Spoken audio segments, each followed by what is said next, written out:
Cape Verde, जिसे आधिकारिक तौर पर दी रिपब्लिक ऑफ कैबो वर्डे के रूप में जाना जाता है, मध्य अटलांटिक महासागर में स्थित एक द्वीप समूह राष्ट्र है जो अफ्रीका के पश्चिमी तट से लगभग 620 किलोमीटर दूर है।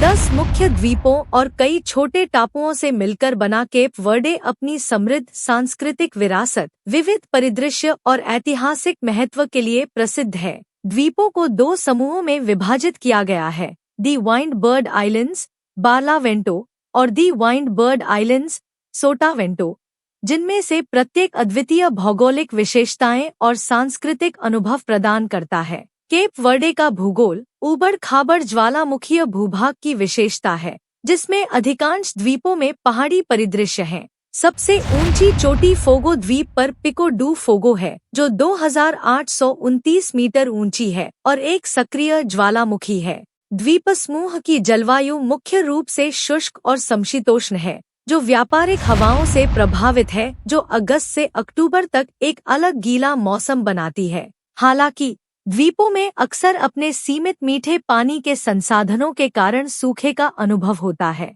10 बसे हुए द्वीपों में शामिल हैं बार्लावेंटो द्वीप, Santo Antao, Sao Vicente, Santa Luzia, Sao Nicolau, Sal, Boa Vista, सोटावेंटो द्वीप, मयो, सैंटियागो, फोगो, ब्रावा, साल और बोआ विस्टा अपने समतल भूभाग और सुंदर समुद्र तटों के लिए जाने जाते हैं, जबकि सैंटियागो सबसे बड़ा द्वीप है और राजधानी शहर प्रिया का घर है। 1456 में पुर्तगाली खोजकर्ताओं द्वारा इसकी खोज किए जाने तक केप वर्डे निर्जन था। ये द्वीप समुद्री नेविगेशन के लिए रणनीतिक रूप से स्थित थे और जल्द ही यूरोप, अफ्रीका और अमेरिका के बीच यात्रा करने वाले जहाजों के लिए एक महत्वपूर्ण पड़ाव बन गए। पुर्तगालियों ने द्वीपों पर बागान स्थापित किए और उन्हें काम करने के लिए अफ्रीकी दासों को आयात किया। इससे अफ्रीकी और यूरोपीय प्रभावों का एक अनूठा सांस्कृतिक मिश्रण हुआ, जो केप वर्डियन पहचान का आधार बना। 5 जुलाई 1975 को स्वतंत्रता प्राप्त करने तक ये द्वीप पुर्तगाली उपनिवेश बने रहे। स्वतंत्रता के बाद से केप वर्डे ने एक स्थिर राजनीतिक प्रणाली विकसित की है, जिसकी विशेषता बहुदलीय लोकतंत्र है। 2024 तक केप वर्डे की अनुमानित जनसंख्या लगभग 491,100 है। जनसंख्या मुख्य रूप से मिश्रित अफ्रीकी और पुर्तगाली वंश की है, जिसे क्रियोल के रूप में जाना जाता है। आधिकारिक भाषा पुर्तगाली है, हालांकि क्रियोलो पुर्तगाली से व्युत्पन्न एक क्रियोल भाषा अधिकांश निवासियों द्वारा बोली जाने वाली राष्ट्रीय भाषा के रूप में कार्य करती है। केप वर्डे में धार्मिक प्रथाएं विविध हैं, लेकिन मुख्य रूप से रोमन कैथोलिक और प्रोटेस्टेंट है। संस्कृति अफ्रीकी परंपराओं और पुर्तगाली रीति रिवाजों के मिश्रण को दर्शाती है, जो संगीत, नृत्य, कला और व्यंजनों में स्पष्ट है। केप वर्डे की अर्थव्यवस्था पर्यटन, विदेश में रहने वाले केप वर्डे के लोगों से प्राप्त धन और कृषि पर बहुत अधिक निर्भर करती है। अपने सीमित प्राकृतिक संसाधनों जैसे कि मीठे पानी के बावजूद केप वर्डे ने आर्थिक विकास में महत्वपूर्ण प्रगति की है। द्वीपों के आश्चर्यजनक परिदृश्य और समृद्ध सांस्कृतिक अनुभवों के कारण पर्यटन एक महत्वपूर्ण क्षेत्र बन गया है। कृषि में मुख्य रूप से मक्का, सेम और आलू जैसी फसलें शामिल हैं।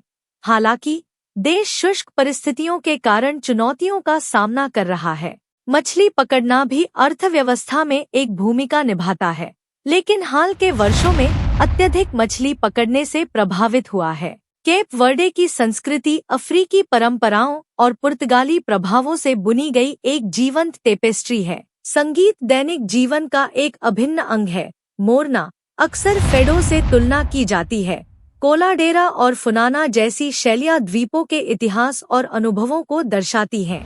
सेसरिया एवोरा जैसे उल्लेखनीय संगीतकारों ने विश्व संगीत में अपने योगदान के लिए अंतर्राष्ट्रीय मान्यता प्राप्त की है। पूरे साल के त्योहार केप वर्डे की संस्कृति के विभिन्न पहलुओं का जश्न मनाते हैं, जैसे कि फरवरी या मार्च में कार्निवल और बटुक जैसे पारंपरिक नृत्यों का प्रदर्शन करते हैं। केप वर्डे का पर्यटन उद्योग हाल के वर्षों में अपने सुरम्य परिदृश्यों, ज्वालामुखी पहाड़ों से लेकर रेतीले समुद्र तटों तक और अपने गर्म जलवायु के कारण फल फूल रहा है। लोकप्रिय पर्यटन स्थलों में शामिल हैं सैंटियागो, सिडेड वेल्हा जैसे ऐतिहासिक स्थलों के लिए जाना जाता है। फोगो अपने सक्रिय ज्वालामुखी और लंबी पैदल यात्रा के अवसरों के लिए प्रसिद्ध है। साल अपने खूबसूरत समुद्र तटों और पानी के खेलों के लिए प्रसिद्ध है। बोआ विस्टा सहारा रेगिस्तान की याद दिलाने वाले आश्चर्यजनक टीले प्रदान करता है। पर्यटक न केवल प्राकृतिक सुंदरता से बल्कि स्थानीय त्योहारों के माध्यम से लंबी पैदल यात्रा, गोताखोरी, विंडसर्फिंग और सांस्कृतिक विसर्जन जैसी साहसिक गतिविधियों के अवसरों से भी आकर्षित होते हैं। स्वतंत्रता के बाद से अपनी प्रगति के बावजूद केप वर्डे को कई चुनौतियों का सामना करना पड़ रहा है। सीमित प्राकृतिक संसाधन, मीठे पानी के संसाधनों की कमी के कारण विलवणीकरण संयंत्रों पर निर्भरता आवश्यक हो गई है। आर्थिक भेद्यता, अर्थव्यवस्था पर्यटन में उतार चढ़ाव जैसे बाहरी झटकों के प्रति संवेदनशील बनी हुई है। जलवायु परिवर्तन, समुद्र का बढ़ता स्तर तटीय समुदायों और पारिस्थितिकी तंत्रों के लिए खतरा पैदा करता है। आर्थिक विविधीकरण को बढ़ावा देते हुए जलवायु परिवर्तन के खिलाफ लचीलापन बढ़ाने के उद्देश्य से सतत विकास पहलों के माध्यम से इन चुनौतियों का समाधान करने के प्रयास जारी हैं। केप वर्डे समुद्री व्यापार मार्गों के चौराहे के रूप में अपने इतिहास से समृद्ध संस्कृतियों के एक अनूठे मिश्रण के रूप में खड़ा है। अपने लुभावने परिदृश्यों और जीवंत सांस्कृतिक दृश्य के साथ यह विभिन्न चुनौतियों के बीच सतत विकास के लिए प्रयास करते हुए दुनिया भर से आगंतुकों को आकर्षित करना जारी रखता है। जैसे जैसे यह भविष्य की ओर बढ़ता है, केप वर्डे अपनी विरासत को संरक्षित करने के लिए प्रतिबद्ध रहता है, जबकि तेजी से परस्पर जुड़ी दुनिया में आधुनिकता को अपनाता है।